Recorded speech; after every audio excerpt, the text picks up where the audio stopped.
Very very welcome to all. UGC NET paper 1 के classes में आप सभी का स्वागत है, अभिनंदन है। जहाँ पे अभी हम लोग बिल्कुल सिलेबस के ओरिएंटेड यूनिट 9 को पढ़ रहे हैं। यूनिट 9 और यूनिट 9 में हम लोग अभी पिछले क्लास में मिलेनियम डेवलपमेंट गोल्स को पढ़ा था। सहस्त्राब्दी विकास लक्ष्य को हम लोगों ने पढ़ लिया था।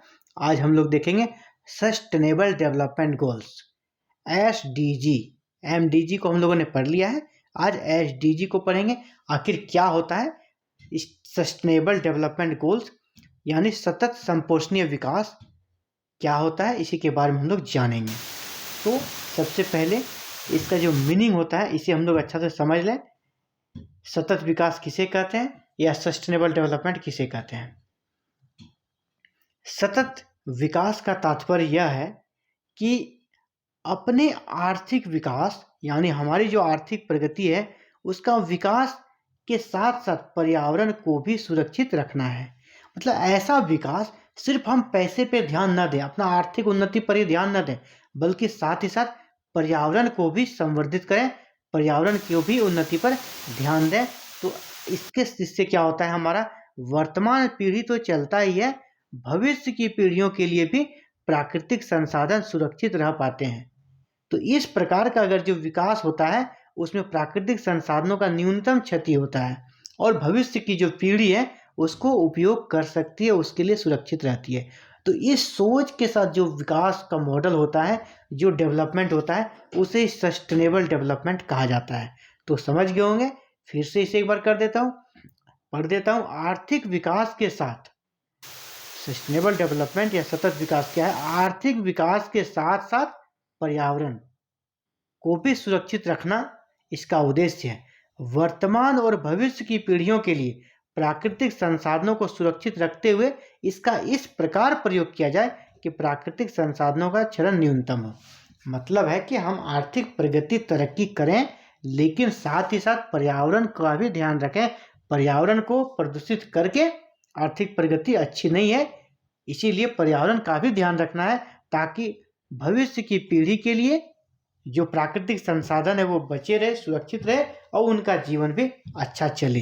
तो सतत पोषणीय विकास या सतत विकास का तात्पर्य यही है। इसे हम लोग समझने के बाद अब इसके थोड़ा हिस्ट्री पे जाएंगे कि आखिर ये कॉन्सेप्ट कैसे डेवलप होता है। तो सतत विकास की अवधारणा का प्रारंभ 1962 में एक वैज्ञानिक है रचेल कार्सन, याद रखिएगा ऑब्जेक्टिव के लिए बहुत महत्वपूर्ण, रचेल कार्सन की पुस्तक साइलेंट स्प्रिंग। रचेल कार्सन की पुस्तक साइलेंट स्प्रिंग में पहली बार इसके बारे में विचार रखा गया था। सबसे पहली बार 1962 में रचेल कार्सन की पुस्तक साइलेंट स्प्रिंग में। इसके बाद 1986 में और एक जीव वैज्ञानिक होते हैं पॉल एरलिच। इनकी पुस्तक है द पॉपुलेशन बम। इसमें भी इस चीज का दूसरी बार जिक्र मिलता है 1986 में। लेकिन अगर देखा जाए इसका वास्तविक रूप जो सबसे इफेक्टिव होता है, वो जो सबसे नियरेस्ट जो इसका वास्तविक रूप देखने को मिलता है वो है 1987 का ब्रूटलैंड आयोग की रिपोर्ट 1987 में जो जारी होती है, इसमें इसका व्यापक रूप से इस सस्टेनेबल डेवलपमेंट के बारे में चर्चा की गई है। और क्योंकि इस रिपोर्ट का जो थीम था वो था हमारा साझा विकास आवर कॉमन फ्यूचर। ये पब्लिकेशन जब हुआ, इसका प्रकाशन हुआ, इसी के साथ ही सतत विकास का जो मॉडल है वो दुनिया के सामने पूरे जोर शोर तरीके से प्रचारित हुआ। तो सतत विकास का जो कॉन्सेप्ट है किस आयोग के रिपोर्ट पर आधारित है, तो ब्रूटलैंड आयोग का गठन कब हुआ था, रिपोर्ट कब आया था, 1987 में। तो ये हम लोग देख लिए कि सतत विकास का जो कॉन्सेप्ट है वो कहाँ से प्रकट हुआ, कहाँ से उसका स्टार्ट हुआ और कहाँ से इसको सबसे ज़्यादा विस्तार मिला। इसे देखने के बाद इस चित्र के माध्यम से ये समझने का प्रयास करेंगे आखिर सस्टेनेबल डेवलपमेंट है क्या। सस्टेनेबल डेवलपमेंट में इस तरह के प्रोडक्शन की बात की जाती है, इस तरह का मैन्युफैक्चरिंग की बात की जाती है इस चित्र के माध्यम से आप समझ सकते हैं। देखिए यहाँ पे देख रहे होंगे आप रॉ मटेरियल जो कच्चा माल होता है हम प्राप्त करेंगे और उसे प्रोसेस करेंगे, और प्रोसेस इस तरह से करेंगे कि पॉल्यूशन नहीं हो, पर्यावरण को कोई क्षति नहीं पहुंचे। और जब ये प्रोसेस हो जाएगी और मैन्युफैक्चरिंग उसका हो जाएगा, मैन्युफैक्चरिंग होने के बाद वो प्रोडक्ट बन जाएगा और वो प्रोडक्ट क्या होगा, यूज में आने लगेगा। प्रोडक्ट यूज होने के बाद जब एंड होगा तो फिर से वो रॉ मटेरियल बन जाएगा, यानी रिसाइकिल होगा। इससे क्या होगा, संसाधनों का जो क्षति है वो बंद हो जाएगा, वही संसाधन फिर रॉ मटेरियल के रूप में यहाँ पे आ जाएगा और फिर से उसका प्रोसेसिंग होगा, मैन्युफैक्चरिंग होगा, फिर वो प्रोडक्ट यूज बन के नए रूप में आ जाएगा। यानी सस्टेनेबल डेवलपमेंट जो है इसी प्रकार के आर्थिक विकास की बात करता है, जो कि पर्यावरण और प्राकृतिक संसाधनों का क्षति करे बगैर आर्थिक उन्नति करे और आने वाले पीढ़ी को भी इस तरह के प्राकृतिक संसाधनों की कमी या पर्यावरण प्रदूषण की समस्या का सामना ना करना पड़े। इस तरह के सोच के साथ, इस तरह की नीतियों के साथ जो डेवलपमेंट होता है उसे सतत विकास या सस्टेनेबल डेवलपमेंट कहा जाता है। जिस प्रकार हम लोग देखे थे मिलेनियम डेवलपमेंट के जो गोल्स थे वहाँ पे 8 गोल्स तय किए गए थे और उसे 2015 तक प्राप्त करना था। इसी प्रकार यहाँ पर सस्टेनेबल डेवलपमेंट में कुल 17 गोल तय किए गए थे, 17 गोल्स बनाए गए हैं और इस गोल्स को अचीव करना है कब, 1 जनवरी 2016 से 2030 के बीच में, 16 से 2030 के तक इसको अचीव करना, मैंने अगले 15 साल तक इसे अचीव करना। तो वो 17 गोल्स क्या है और उसी के बारे में हम लोग डिस्कस करेंगे। अब हम लोग देख रहे हैं सतत विकास लक्ष्य जो है या सस्टेनेबल डेवलपमेंट गोल्स, उसमें कुल 17 गोल्स हैं, जबकि मिलेनियम डेवलपमेंट गोल्स में 8 थे, यहाँ पे 17 गोल्स हैं, 17 लक्ष्य हैं, इसको लक्ष्य बोल सकते हैं, बनाया गया है। और इसे कब तक प्राप्त करना है, 2030 तक। 2030 तक इन सारे 17 जो लक्ष्य बनाए गए इसे प्राप्त करना है।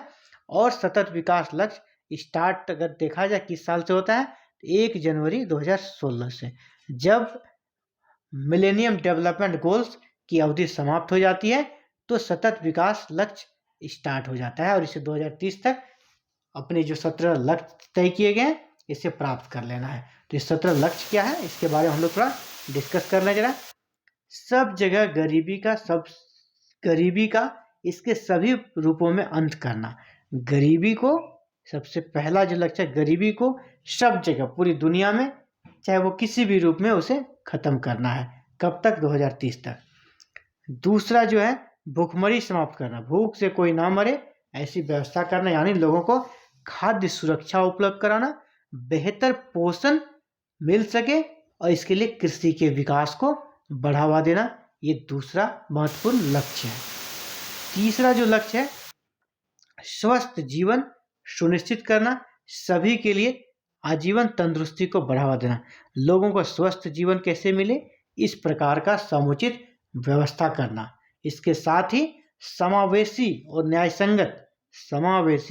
न्यायसंगत गुणवत्तापूर्ण शिक्षा सभी को मिले, समाज के निचले तबके को भी मिले, इस प्रकार की व्यवस्था करना। और व्यवस्था ही नहीं करना, इसको गुणवत्तापूर्ण क्वालिटी एजुकेशन उपलब्ध कराना सभी को, और जीवन में सबको शिक्षा प्राप्ति और अवसरों को भी मिले, अवसरों में समानता मिले, इस प्रकार का प्रयास, इस प्रकार का लक्ष्य रखा गया। जो चौथा लक्ष्य है, पांचवा लक्ष्य है लैंगिक समानता हासिल करना, लैंगिक भेदभाव को मिटाना और सभी महिलाओं और बालिकाओं को सशक्त बनाना। सभी के लिए जल, छठा लक्ष्य है सभी के लिए जल और स्वच्छता की उपलब्धता करना, सतत प्रबंधन सुनिश्चित करना। ये नहीं कि आज जल का प्रबंधन कर दिए और आने वाले पीढ़ी के लिए वो खत्म हो गए, नहीं, ऐसा प्रबंध करना है कि आने वाली पीढ़ी के लिए भी सतत रूप से इसका प्रबंधन बना रहे। ये इसका छठा लक्ष्य है। सातवां लक्ष्य की ओर बात करें, सभी के लिए किफायती, भरोसेमंद, सतत और आधुनिक ऊर्जा की उपलब्धता। सभी के लिए ऊर्जा की समुचित उपलब्धता, बिजली की समुचित व्यवस्था, इसके साथ ही सभी के लिए सतत, समावेशी और संधारणीय आर्थिक विकास। पूर्ण और लाभकारी रोजगार के उचित अवसर को भी बढ़ावा देना। इसके साथ ही 9वां जो इसका लक्ष्य है, समुत्थानशील अवसंरचना का निर्माण करना, समावेशी और संधारणीय औद्योगिकरण को बढ़ावा देना और नवोन्मेष को प्रोत्साहित करना। यानी आपका कार्य आधारभूत जो संरचना है उसका विकास करना, समावेशी मैंने सभी वर्गों को, और संधारणीय सभी वर्गों के धारण योग्य, और नवेशनल मैंने रिसर्च को प्रोत्साहित करना, समावेशी विकास करना, संधारणीय औद्योगिकरण करना और नए नए रिसर्च को प्रोत्साहित करना, इसका एक बहुत ही महत्वपूर्ण लक्ष्य रहा है। 10वां जो लक्ष्य है, राष्ट्रों के अंदर उसके बीच असमानता को कम करना, 2 राष्ट्रों के बीच असमानता को कम करना, शहरों और मानव बस्तियों को समावेशी, सुरक्षित और समुत्थानशील संधारणीय बनाना। शहर और मानव बस्ती जहाँ भी लोग रहते हैं उसको समावेशी, सुरक्षित और समुत्थानशील संधारणीय बनाना। इसके साथ ही सतत उपभोग और उत्पादन पैटर्न सुनिश्चित करना। उपभोग अगर कुछ चीज़ों का करते हैं तो वो सतत बना रहे, हमेशा बना रहे, और उत्पादन पैटर्न जो उत्पादन करने की जो प्रक्रिया है वो सुनिश्चित बनी रहे, इस प्रकार का व्यवस्था करना। इसी प्रकार जलवायु परिवर्तन और उसके प्रभाव से निपटने के लिए तत्काल कार्यवाही करना, जलवायु परिवर्तन को भी निपटने के लिए कार्य करना। इसके साथ ही इसका जो और भी महत्वपूर्ण लक्ष्य है 14 में, सतत विकास के लिए महासागर, समुद्र और उनके संसाधनों का संरक्षण करना। यानी समुद्र यानी जल में जो संसाधन है, महासागर में, समुद्र में, वहाँ पे जो संसाधन है उसे भी सुरक्षित रखना, संरक्षित रखना एक बहुत ही महत्वपूर्ण लक्ष्य है। जो इसका 16वां लक्ष्य है, स्थलीय पारिस्थितिकी तंत्र का संरक्षण और पुनरुद्धार करना। स्थल में जो पारिस्थितिकी तंत्र है इसका संरक्षण करना।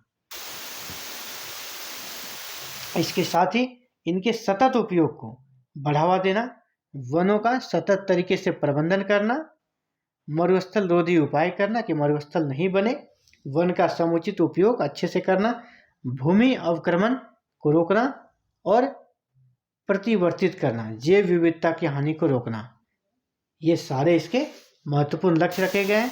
अब हम लोग 16वां लक्ष्य को देखते हैं, सतत विकास लक्ष्य के लिए शांतिपूर्ण और समावेशी सोसाइटी को बढ़ाना, सभी को न्याय उपलब्ध कराना, सभी स्तरों पर कारगर, जवाबदेह और समावेशी संस्थाओं का निर्माण करना भी इसका लक्ष्य है। और जो अंतिम लक्ष्य है, कार्यान्वयन के उपायों का सुदृढ़ीकरण करना और सतत विकास के लिए जैविक भागीदारी। कार्यान्वयन अगर किसी कार्य का होगा उसे सुदृढ़ बनाना ताकि वो फील्ड पे उतर सके। तो अभी यहाँ जो लक्ष्य है, लक्ष्य में आपको सारे लक्ष्य को रटना नहीं है, बेसिकली मैंने पढ़ के बताया ताकि आपका कॉन्सेप्ट को क्लियर हो जाए। लेकिन आपसे पूछा जो जाएगा कितने लक्ष्य तय किए गए हैं, तो यहाँ पे 17 लक्ष्य तय किए गए हैं। और सस्टेनेबल डेवलपमेंट का कॉन्सेप्ट आपके अंदर होना चाहिए ताकि आपको अगर इसमें कॉन्सेप्टुअल प्रश्न आए आप उसे अच्छा से डील कर पाए। तो कॉन्सेप्ट को उम्मीद करता हूँ आप लोग समझ गए होंगे। और इनके बारे में जो हिस्ट्री बताया कि इनका विकास सबसे पहले कहाँ हुआ, जैसे कि रचल कार्सन की पुस्तक साइलेंट स्प्रिंग में, इसी प्रकार जीव विज्ञानी पॉल इरलिच की पुस्तक द पॉपुलेशन बम में, इसका जो सबसे बड़ा और सबसे जो विस्तार हुआ, सबसे इसे प्रसार मिला, वो था ब्रूटलैंड आयोग की रिपोर्ट जिसका थीम था हमारा साझा भविष्य और कॉमन फ्यूचर। इसी के साथ इनका सबसे ज़्यादा प्रसार हुआ और इसी के साथ ही फिर ये विचार आगे बढ़ा और काफ़ी ज़्यादा पूरी दुनिया के सामने आया। तो उम्मीद करता हूँ कि जितने भी ऑब्जेक्टिव प्रश्न बनेंगे इसके हिस्ट्री से बनेंगे। और ये कब से कब तक इसका कार्यकाल है, तो 16 से लेकर 30 तक 15 सालों का कार्यकाल है। सस्टेनेबल डेवलपमेंट का जो गोल का कार्यकाल है, इतने दिनों में इसे प्राप्त कर लेना है, वो 15 सालों का है। तो यहाँ से लगभग 7 से 8 ऑब्जेक्टिव प्रश्न बनते हैं और ये सारे प्रश्न को आप आसानी से कर पाएंगे, ऐसा मुझे उम्मीद है। और मैं विश्वास करता हूँ आज का क्लास आपके लिए काफ़ी फायदेमंद रहा होगा।